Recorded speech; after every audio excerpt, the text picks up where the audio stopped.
जय हिंद दोस्तों, आप सभी का बहुत बहुत स्वागत है आपके अपने YouTube चैनल विजय जीएस पर फैमिली में। दोस्तों आज का जो हमारा लेक्चर होने वाला है वो होगा करंट अफेयर्स और साथ ही में हम स्टैटिस्टिक्स जीके पर भी चर्चा करेंगे। तो दोस्तों आप लोग वीडियो में लगे रहिए और वीडियो को अंत तक देखिए। तो चलिए दोस्तों शुरू करते हैं हम करंट अफेयर्स का पहला क्वेश्चन दोस्तों ध्यान दीजिएगा। प्रश्न है, अभ्यास गरुड़ शक्ति 2022 भारत और किस देश के बीच शुरू हुआ है? क्या फ्रांस के बीच हुआ है कि जर्मनी कि जापान की दोस्तों इंडोनेशिया? क्लियर है? तो ध्यान दीजिए दोस्तों, अभी हाल ही में अभ्यास किया गया, क्या नाम था उसका? गरुड़ शक्ति। तो ये अभ्यास जो है दोस्तों भारत और इंडोनेशिया के बीच किया गया। क्लियर है? तो इस तरीके से ऑप्शन डी बिल्कुल हमारा सत्य है। क्लियर है दोस्तों? आइए नेक्स्ट क्वेश्चन की तरफ। नेक्स्ट अर्थात क्वेश्चन नंबर 2 है, अनवर इब्राहिम किस देश के नए प्रधानमंत्री बने हैं? क्या पाकिस्तान के कि मलेशिया कि सिंगापुर कि दोस्तों जापान? दोस्तों ध्यान दीजिएगा, अनवर इब्राहिम जो हैं वो मलेशिया के नए प्रधानमंत्री बने हैं। क्लियर है? क्वेश्चन नंबर 3 की तरफ चलते हैं दोस्तों। क्वेश्चन नंबर 3 है, दुनिया के पहले विकलांग अंतरिक्ष यात्री। मोस्ट इंपॉर्टेंट क्वेश्चन है दोस्तों, इस प्रश्न को बिल्कुल अपने दिमाग पे सेट कर लीजिए। क्लियर है? दुनिया के पहले विकलांग अंतरिक्ष यात्री कौन बने हैं? क्या जॉन मैकफॉल बने हैं कि सुनीता विलियम्स की यूसो योन की माइकल मेलविल? दोस्तों ऑप्शन ए बिल्कुल सत्य है हमारा। जॉन मैकफॉल जो हैं वो दुनिया के पहले विकलांग अंतरिक्ष यात्री बन गए हैं। क्लियर है? बिल्कुल अपने माइंड में सेट कर लीजिए दोस्तों, क्योंकि ये परीक्षा में आने की 100% चांस लग रहा है। क्वेश्चन नंबर 4 है, साउंडिंग रॉकेट RH-200 क्लियर है का सफल परीक्षण किसने किया है? क्या इसरो ने किया है कि नासा कि CNSA कि ROS रोस्कमॉस? क्लियर है? दोस्तों ध्यान दीजिएगा, साउंडिंग रॉकेट RH-200 का सफल परीक्षण जो है दोस्तों भारत की स्पेस एजेंसी इसरो यानी इंडियन स्पेस रिसर्च ऑर्गेनाइजेशन के द्वारा किया गया। क्लियर है? तो भारत की स्पेस एजेंसी क्या है? इसरो है। और ये जो नासा दो है दोस्तों ये अमेरिका की स्पेस एजेंसी है। और CNSA की बात करते हैं, ये चाइना की स्पेस एजेंसी। और ROS रोस्कमॉस जो है दोस्तों ये है रसिया की स्पेस एजेंसी। क्लियर है? तो इस तरीके से इस प्रश्न का आंसर जो है ऑप्शन ए बिल्कुल हमारा सत्य है। क्वेश्चन नंबर 5 है, बाजरा के अंतर्राष्ट्रीय वर्ष का प्री लॉन्च समारोह कहाँ आयोजित किया गया है? बेंगलोर कि नई दिल्ली कि भुवनेश्वर की दोस्तों रायपुर? दोस्तों बी ऑप्शन अर्थात सत्य है कि नई दिल्ली में बाजरा के अंतर्राष्ट्रीय वर्ष का प्री लॉन्च समारोह आयोजित किया गया है। नेक्स्ट अर्थात क्वेश्चन नंबर 6 है, तेंजिंग नोर्गे एडवेंचर अवार्ड 2021 किसे प्रदान किया गया है? क्या नैना धाकड़ को कि शुभम धनंजय वनमाली कि कुंवर भवानी सिंह सम्मेल की दोस्तों उपरोक्त सभी? अर्थात ऑप्शन डी बिल्कुल सही है। अर्थात उपरोक्त सभी को क्या तेंजिंग नोर्गे एडवेंचर अवार्ड 2021 से मध्य प्रदेश से इन्हें दिया गया है। Question number 7, question number 8, question number 9 आपके लिए होमवर्क दिया जाता है दोस्तों। इस प्रश्न का आंसर कमेंट बॉक्स में देना है आपको। क्वेश्चन नंबर 7 है, अर्बन गब्रो के ब्रांड एम्बेसडर कौन बने हैं? विराट कोहली, सूर्य कुमार यादव कि रोहित शर्मा की सुनील छेत्री? प्रश्न का आंसर कमेंट बॉक्स में। क्वेश्चन नंबर 8 है, कटक बल यात्रा किस राज्य से संबंधित है जिसने अभी गिनीज वर्ल्ड रिकॉर्ड बनाया है? उड़ीसा है, कर्नाटक, केरल है, तमिलनाडु? प्रश्न का आंसर कमेंट बॉक्स में देना है। लास्ट है, प्रसार भारती के द्वारा स्थापना की रजत जयंती कब मनाई गई? क्या 16 नवंबर कि 23 नवंबर कि 17 नवंबर कि 14 नवंबर? दोस्तों इस प्रश्न का आंसर आपको कमेंट बॉक्स में देना है। दोस्तों यदि आपके पास समय हो तो आपको सभी यानी 16 नवंबर को कौन सा दिवस मनाया जाता है, 23 नवंबर को, 17 नवंबर को, 14 नवंबर को कौन कौन से दिवस मनाए जाते हैं, इन सभी प्रश्नों का भी आंसर आप दे सकते हैं यदि आपके पास समय हो तो। क्लियर है? तो चलिए दोस्तों, अब हमारा एक करंट अफेयर्स की जो लेक्चर था, सीरीज था, वो अब समाप्त हो गया। अब हम आएंगे किसके साथ दोस्तों बताइए? Static GK. स्टैटिक जीके में आज हम चर्चा करने वाले हैं पॉलिटी का एक बहुत ही प्यारा चैप्टर है जिसका नाम है राजकीय नीति निर्देशक सिद्धांत। तो दोस्तों आप लोग वीडियो में लगे रहिए और हम मिलते हैं राजकीय नीति निर्देशक सिद्धांत के चैप्टर के साथ। क्लियर है? तो दोस्तों आज का हमने जो पॉलिटी का लेक्चर अर्थात पॉलिटी का जो हमारा चैप्टर होगा दोस्तों वो होगा राजकीय नीति निर्देशक सिद्धांत। दोस्तों ये जो चैप्टर है ये परीक्षा की दृष्टि से मोस्ट इम्पॉर्टेंट है क्योंकि कई सारी परीक्षाओं में इससे हमें आसानी से प्रश्न देखने को मिल जाते हैं। तो दोस्तों आप लोग अच्छे से समझिए और लास्ट में प्रश्न का आंसर भी आपको कमेंट बॉक्स में देना है। क्लियर है दोस्तों? तो दोस्तों चलिए शुरू करते हैं राजकीय नीति निर्देशक सिद्धांत का मतलब चैप्टर। तो दोस्तों ये चैप्टर बहुत ही इम्पोर्टेंट है, हमने जैसा बताया है। सबसे पहले हम जानेंगे कि राजकीय नीति निर्देशक सिद्धांत का वर्णन भारतीय संविधान के किस भाग में किया गया है। तो दोस्तों राजकीय नीति निर्देशक सिद्धांत का वर्णन जो है भारतीय संविधान के भाग 4 में किया गया है। बिल्कुल भी दिमाग पे सेट कर लीजिएगा, कौन से भाग में किया गया है? भाग 4 में राजकीय नीति निर्देशक सिद्धांत का वर्णन देखने को मिलता है। इसमें कितने से कितने अनुच्छेद शामिल किए गए हैं? दोस्तों अनुच्छेद ध्यान दीजिएगा, 36 से लेकर 51 तक के जो भी अनुच्छेद हैं वो राजकीय नीति निर्देशक सिद्धांत के बारे में ही वो बताते हैं। क्लियर है दोस्तों? राजकीय नीति निर्देशक सिद्धांत को शॉर्टकट में कुछ लोग DPSP के नाम से, क्लियर है, शॉर्टकट में से हम DPSP के नाम से जानते हैं। क्लियर है दोस्तों? DPSP का फुल फॉर्म आपको कमेंट बॉक्स में बताना है। क्लियर है? तो ध्यान दीजिए दोस्तों, भारतीय संविधान के भाग 4 में अनुच्छेद 36 से 51 तक के अनुच्छेद इसमें शामिल किए गए हैं। और दोस्तों इसमें सबसे अच्छा पॉइंट आपको ये याद रखना है, सबसे मोस्ट इम्पॉर्टेंट पॉइंट ये होगा दोस्तों आपके लिए कि ये किस देश के संविधान से लिया गया है। क्लियर है? तो ये आयरलैंड के संविधान से लिया गया। क्लियर है? तो किस देश के संविधान से लिया गया दोस्तों? आयरलैंड के संविधान से लिया गया है और लेकर इसे भारतीय संविधान में शामिल किया गया है। क्लियर है दोस्तों? कोई दिक्कत नहीं होना चाहिए। क्लियर है? संविधान सभा के सलाहकार कौन थे? भीमराव अंबेडकर थे। क्लियर है?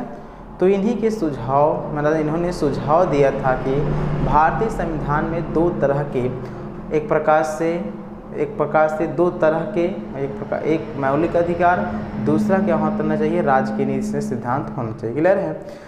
तो दो तरह के मौलिक अधिकार रखा जाए।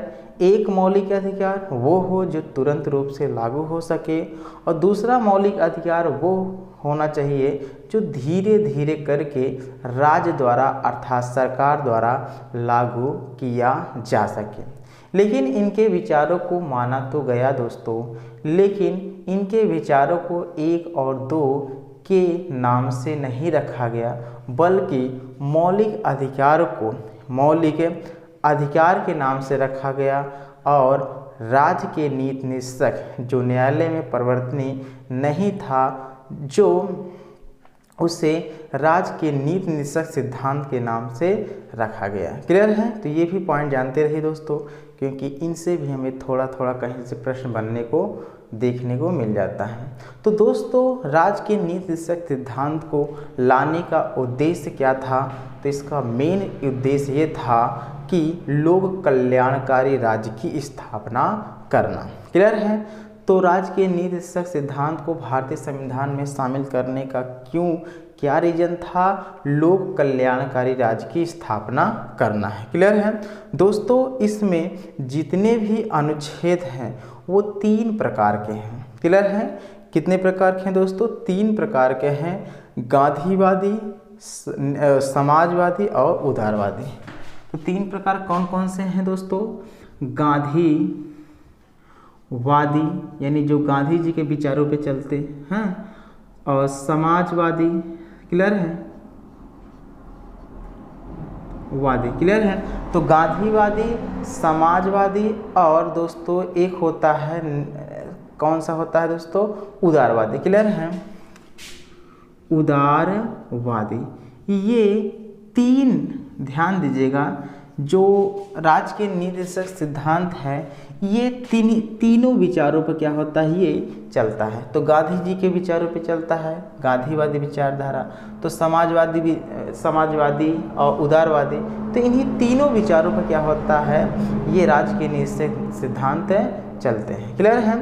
तो आइए दोस्तों हम एक एक करके सभी अनुच्छेदों के बारे में जानते हैं जो कि राजकीय नीति शीर्षक सिद्धांत में शामिल हैं। क्लियर है दोस्तों। पहले हम बात करेंगे अनुच्छेद 36 की। अनुच्छेद 36 का उल्लेख देखिए जो है उसमें किस चीज़ का वर्णन है, इसके बारे में हम लोग जानते हैं। अनुच्छेद 36, तो अनुच्छेद 36 में क्या है दोस्तों? ध्यान दीजिएगा। अनुच्छेद 36 में है राज्य की परिभाषा। तो राज्य की परिभाषा का उल्लेख भारतीय संविधान के किस अनुच्छेद में देखने को मिलता है? तो कौन सा अनुच्छेद है जल्दी से बताइए? वो है अनुच्छेद 36। क्लियर है। अनुच्छेद हम बात करेंगे 37 की बात करते हैं दोस्तों। अनुच्छेद 37 में क्या है जल्दी से आप सोचेंगे और कमेंट बॉक्स में आंसर भी हो सके तो लिख दीजिएगा। अनुच्छेद 37 में है दोस्तों न्यायालय में परिवर्तनीय नहीं है, यानी जो भी इसमें अनुच्छेद है वो न्यायालय में अगर इसका उल्लंघन होता है तो आप न्यायालय में परिवर्तनीय न्यायालय में नहीं जा सकते। क्लियर है। तो अनुच्छेद 37 क्या है? न्यायालय में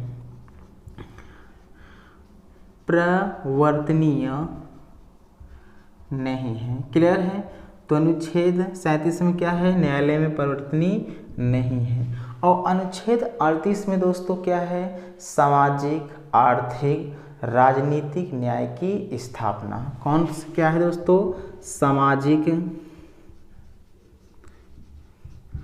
आर्थिक व राजनीतिक न्याय की स्थापना। राजनीतिक न्याय की स्थापना। क्लियर है। ये किस अनुच्छेद में है? अनुच्छेद 38 में। अनुच्छेद 39 में दोस्तों क्या है जल्दी से आप लोग बताएंगे।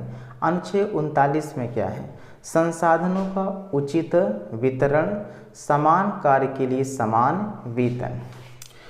तो अनुच्छेद 39 में क्या है दोस्तों? संसाधनों का उचित वितरण। क्या दोस्तों? संसाधनों का उचित वितरण व समान कार्य के लिए समान वेतन। क्लियर है। यानी समान कार्य के लिए समान वेतन का प्रावधान भारतीय संविधान के अनुच्छेद 39 में है। और इसमें 39 का क्या है दोस्तों? ध्यान दीजिएगा।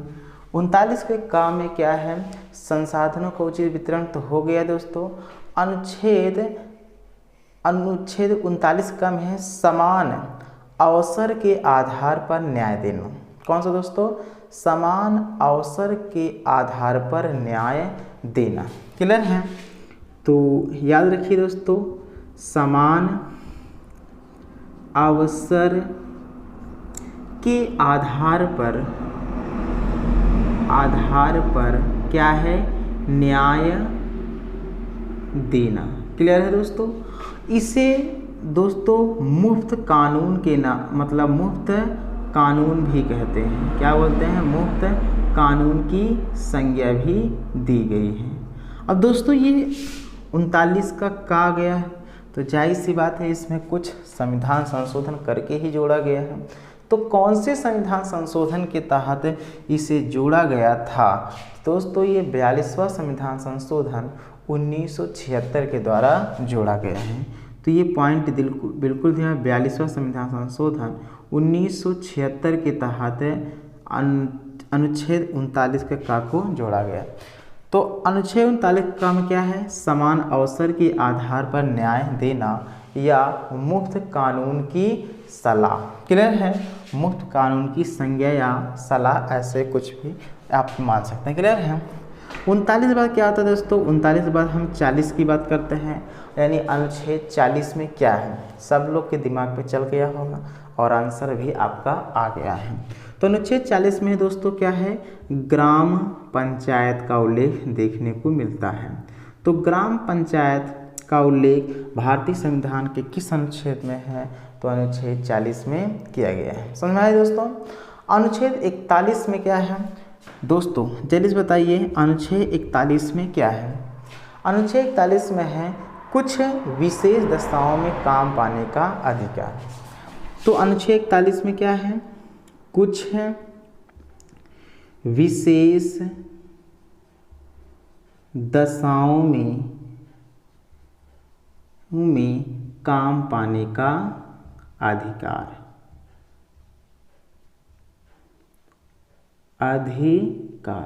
तो कुछ विशेष दशाओं में काम पाने का अधिकार अनुच्छेद 41 में। अनुच्छेद 36 में क्या है दोस्तों? राज्य की परिभाषा। अनुच्छेद 37 में क्या है? न्यायालय में परिवर्तनीय नहीं है। अनुच्छेद 38 में क्या है? जल्दी से इसका कीवर्ड आप ढूंढ ले बस। क्या है अनुच्छेद 38 में? सामाजिक, आर्थिक व राजनीतिक न्याय की स्थापना करना। अनुच्छेद 39 में क्या है? संसाधनों का उचित वितरण व समान कार्य के लिए समान वेतन। अनुच्छेद 39 का में क्या है? समान अवसर के आधार पर न्याय देना, अर्थात मुफ्त कानून की संज्ञा या सलाह। अनुच्छेद 40 में दोस्तों ग्राम पंचायत। क्लियर? इसका हमने ट्रिक भी बताया था। जैसे ये 40 है, क्लियर है? क्या है दोस्तों? 40 है, तो इसमें आप लगा दीजिए, देखिए पंचायत बन गया है। क्लियर है? तो पंचायत ऐसे बहुत लोग शॉर्टकट में लिख देते हैं, तो इस तरीके से कोई याद रखना। अनुच्छेद 40 में क्या है? ग्राम पंचायत। अनुच्छेद 41 में क्या है? कि कुछ विशेष दशाओं में काम पाने का अधिकार है। क्लियर है दोस्तों? तो हर एक पॉइंट अपने माइंड में सेट कर लीजिए, रट्टा मार के इसको दिमाग पे अपने बिल्कुल भी सेट कर लीजिए दोस्तों, क्योंकि ये इम्पॉर्टेंट है। क्लियर है? और परीक्षा में आ गया तो आपका 1 नंबर इससे मतलब जाने मत देना। क्लियर है? क्वेश्चन नंबर 41 हो गया, क्वेश्चन नंबर कह रहे हैं, अनुच्छेद 41 हो गया। और अनुच्छेद 42 की बात करते हैं। तो अनुच्छेद 42 में क्या है दोस्तों? जल्दी से आप लोग सोचिए और बताइए। अनुच्छेद 42 में है, जल्दी से बताइए क्या है? कार्य न्याय संगत होना चाहिए और मानवीय दशा। क्लियर है? तो अनुच्छेद 42 में क्या है? कार्य न्याय संगत हो। क्लियर है? संगत हो और साथ में मानवीय दशा। क्लियर है? तो अनुच्छेद 42 में क्या है? कार्य न्याय संगत और मानवीय दशा। अनुच्छेद 42 बाद क्या आता है दोस्तों? 43 आता है। चलिए अनुच्छेद 43 में क्या है? जल्दी सोचिए और जल्दी से बताइए दोस्तों, अनुच्छेद 43 में क्या है? अनुच्छेद 43 में दोस्तों जल्दी बताइए, निर्वाह मजदूरी है। क्या है दोस्तों? निर्वाह मजदूरी, कुटीर उद्योगों का विकास। यही है ना? क्या है दोस्तों? निर्वाह मजदूरी। क्लियर है? मजदूरी और कुटीर उद्योग का विकास। एक भारतीय संविधान किस अनुच्छेद में देखने को मिलता है? अनुच्छेद 43। अब देखो 4 आ गया ना, इसके लिए ट्रिक भी बना है। अनुच्छेद 44 में क्या है? ट्रिक जानते हैं तो आप बता सकते हैं। क्लियर है? हालांकि मैंने बताया ही है। तो अनुच्छेद 44 में क्या है दोस्तों? समान नागरिक संहिता। यही है ना? देखो 4 समान है, तो इस तरीके से समान नागरिक संहिता। क्लियर है। तो भारतीय संविधान के किस अनुच्छेद में समान नागरिकता का उल्लेख है? अनुच्छेद 44। अनुच्छेद 45 की बात करते हैं दोस्तों, क्या है? जल्दी बताइए, अनुच्छेद 45 में क्या है? क्या है दोस्तों? 6 वर्ष, यही है ना, 6 वर्ष से कम आयु के बच्चों के लिए निःशुल्क शिक्षा का प्रावधान, यही है ना? गलत नहीं बता रहे हैं, यही है। कितना है? 6 वर्ष से कम आयु के बच्चों को निःशुल्क शिक्षा का प्रावधान, निःशुल्क शिक्षा का प्रावधान। तो 6 वर्ष से कम आयु के बच्चों को क्या देना है? निःशुल्क शिक्षा देना है। क्लियर है। ये कौन से संविधान संशोधन के तहत इसे जोड़ा गया है? तो 86। क्या है दोस्तों? 86। कौन सा? 86वां संविधान संशोधन 2002 के तहत इसे भारतीय संविधान में शामिल किया गया है। क्लियर है। अनुच्छेद 45 बाद आपको ध्यान देना है अनुच्छेद 46 को, यानी 46। अनुच्छेद 46 में क्या है?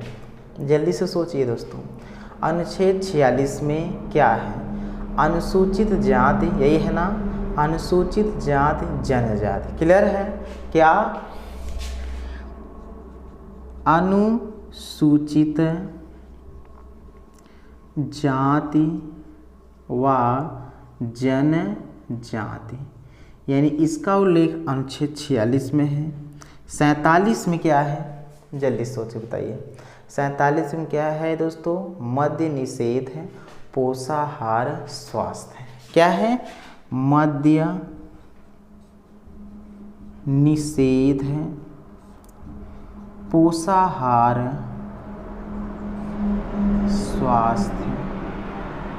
क्लियर है। तो अनुच्छेद किस में है? 47। मद्य निषेध, पोषाहार स्वास्थ्य। अनुच्छेद 48 में क्या है? जल्दी से बताइए। अनुच्छेद 48 में क्या है दोस्तों? कृषि, यही है ना, पशुपालन व दुधारू पशु। क्लियर है। तो कृषि, पशुपालन व दुधारू पशुओं को क्या करना है? एक प्रकार से यानी एक प्रकार से इनका सृजन करना है। क्लियर है। 48 बाद क्या होता है? अनुच्छेद 48 बाद दोस्तों अनुच्छेद 48 का भी है। अनुच्छेद 48 के क में क्या है? आइए यहाँ पर देख लेते हैं हम लोग। तो अनुच्छेद 48 का में क्या है? जल्दी से बताइए। अनुच्छेद 48 के क में है दोस्तों कि कृषि नहीं पर्यावरण संरक्षण है। क्या है दोस्तों? पर्यावरण संरक्षण है, ये जानते रहिए, पर्यावरण संरक्षण है।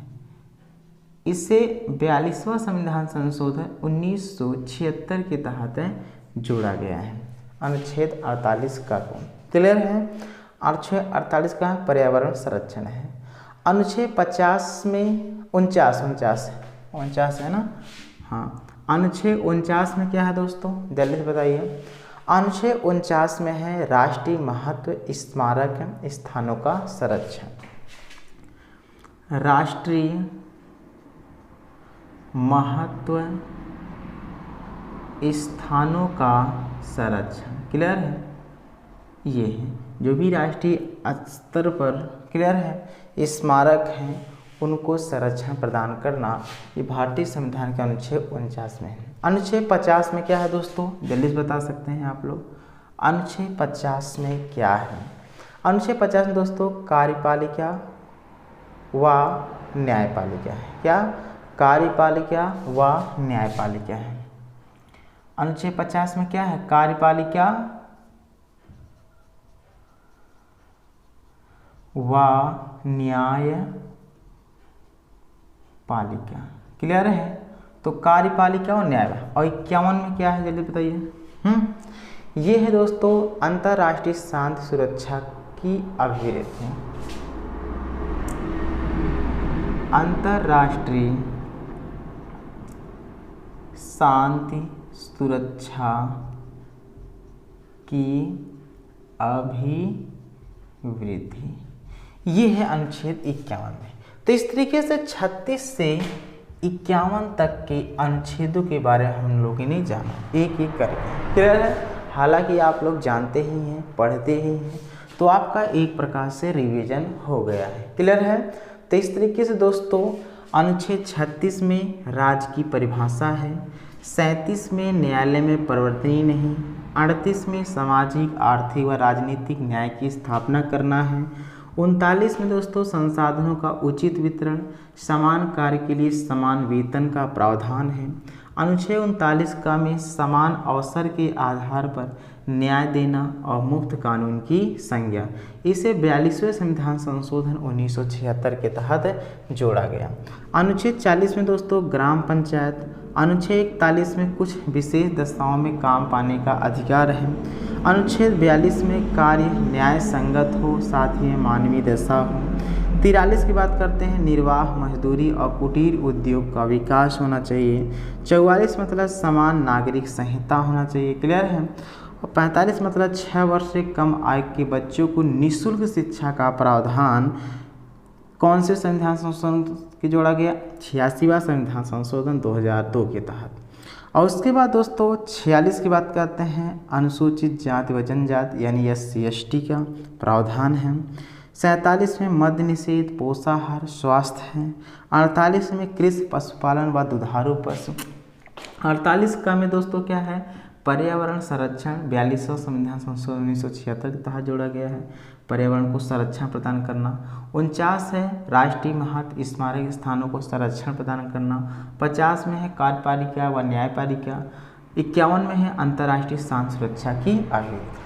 तो इस तरीके से हमने पूरे 36 से लेकर 51 तक के अनुच्छेदों के बारे में हम लोगों ने अच्छे से समझने का प्रयास किया। क्लियर है? इसको मिटाते हैं दोस्तों।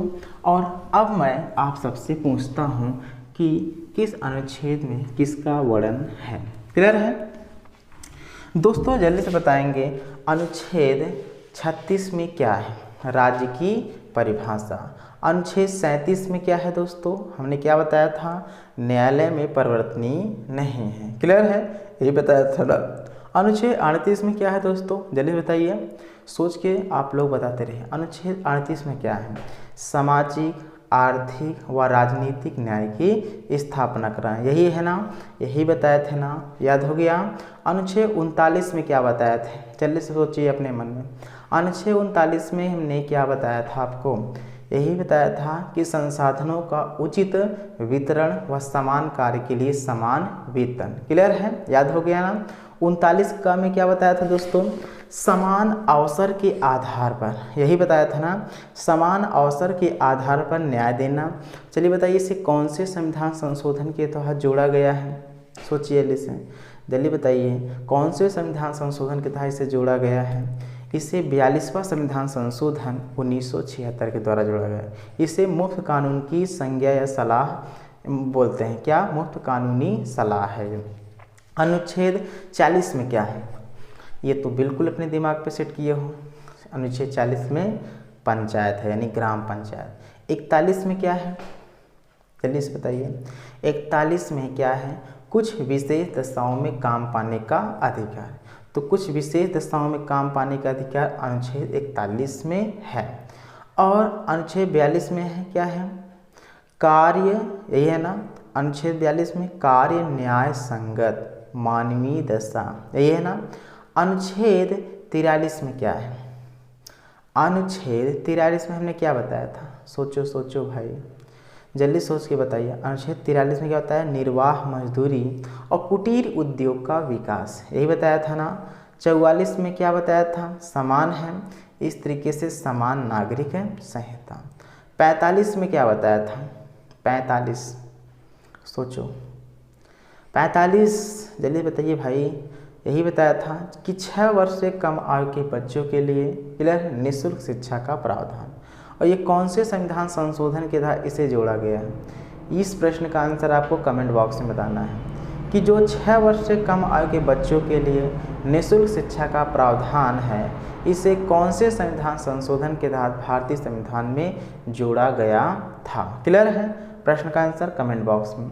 अनुच्छेद 46 में जरिए बताइए। अनुच्छेद 46 में अनुसूचित जाति कामा जनजाति का उल्लेख है ना। अनुच्छेद 46 में SC ST ऐसे आता है। 47 में क्या है, मद्य निषेध, पोषाहार, स्वास्थ्य है। 48 का क में क्या है, प्रश्न का आंसर जल्दी से कमेंट बॉक्स में बताइए। अनुच्छेद 48 के क में क्या है, इस प्रश्न का आंसर आपको कहाँ बताना है, कमेंट बॉक्स में बताना है। और ये कौन से संविधान संशोधन के तहत जोड़ा गया है, ये भी आपको कमेंट बॉक्स में बताना है। क्लियर है। अनुच्छेद 49 में क्या है, राष्ट्रीय महत्व स्मारक स्थानों का संरक्षण। 50 में क्या है दोस्तों, कार्यपालिका और न्यायपालिका, यही है ना। और अनुच्छेद 51 क्या है, अंतर्राष्ट्रीय शांति सुरक्षा की अभिवृद्धि। क्लियर है, कोई दिक्कत है नहीं होना चाहिए। दोस्तों एक केस आया था, केशवानंद भारती बनाम केरल राज्य। ये केस 1973 में आया था। इसमें कहा गया कि मौलिक अधिकार नीति निर्देशक से क्या है, उच्च है। क्लियर है। तो केशवानंद भारती बनाम केरल राज्य 1973 में कहा गया कि मौलिक अधिकार जो है राज्य के नीति निर्देशक सिद्धांत से क्या है, उच्च है। क्लियर है। बाद में 42वां संविधान संशोधन 1976 में सरकार ने दोस्तों यह निर्णय लिया कि नहीं, नीति निर्देशक जो तत्व है वो मौलिक अधिकार से श्रेष्ठ है, यानी उच्च है। ये कौन से संविधान संशोधन के तहत माना गया कि जो राज्य का नीति निर्देशक सिद्धांत है वो मौलिक अधिकार से श्रेष्ठ है। तो ये 42वां संविधान संशोधन 1976 के तहत माना गया। क्लियर है। और बाद में मिनर्वा मिल्स वाद 1980 में न्यायालय का निर्णय दोनों में संतुलन बनाना था। क्लियर है। तो ये पॉइंट जानते रहिए दोस्तों, कभी कभी मतलब परीक्षाओं में इससे भी प्रश्न देखने को मिल जाता है। तो प्रश्न कुछ इस तरीके से पूछता है कि वह कौन सा केस था जिसमें मौलिक अधिकार नीति निर्देशक तत्व से उच्च माना गया, तो वो केशवानंद भारती बनाम केरल राज्य था। और पूछता है दोस्तों वह कौन सा संविधान संशोधन था जिसके तहत यह माना गया कि नीति निर्देशक तत्व जो है वो मौलिक अधिकार से श्रेष्ठ है, तो 42वां संविधान संशोधन 1976 था। क्लियर है। तो इस तरीके से इस पॉइंट को बिल्कुल भी दिमाग पर सेट कर लीजिए दोस्तों, क्योंकि ये भी परीक्षा में आपके लिए लाभदायक हो सकता है। तो दोस्तों हमने 2 क्वेश्चन आपको होमवर्क के तौर पे दिया है, तीसरा क्वेश्चन देने वाले हैं। तीसरा क्वेश्चन ये है, अनुच्छेद 39 का काम में क्या है दोस्तों, इस प्रश्न का आंसर आपको कमेंट बॉक्स में दे देना है। तो अनुच्छेद 39 के काम में क्या है दोस्तों, इस प्रश्न का आंसर कहाँ देना है, कमेंट बॉक्स में देना है। और कौन से संविधान संशोधन के तहत जोड़ा गया, ये भी आपको इसमें बताना है। अनुच्छेद 42 में क्या है, इस प्रश्न का आंसर कहाँ देना है, कमेंट बॉक्स में। और दोस्तों एक लास्ट आपके लिए प्रश्न है कि जो राज्य के नीति निर्देशक सिद्धांत है वो भारतीय संविधान के, तो जो राज्य के नीति निर्देशक तत्व है या सिद्धांत है वो किस देश के संविधान से लिया गया है, ये भी आपको कमेंट बॉक्स में लिख देना है। तो इस तरीके से दोस्तों आज का जो हमारा लेक्चर है आज समाप्त होता है। क्लियर है।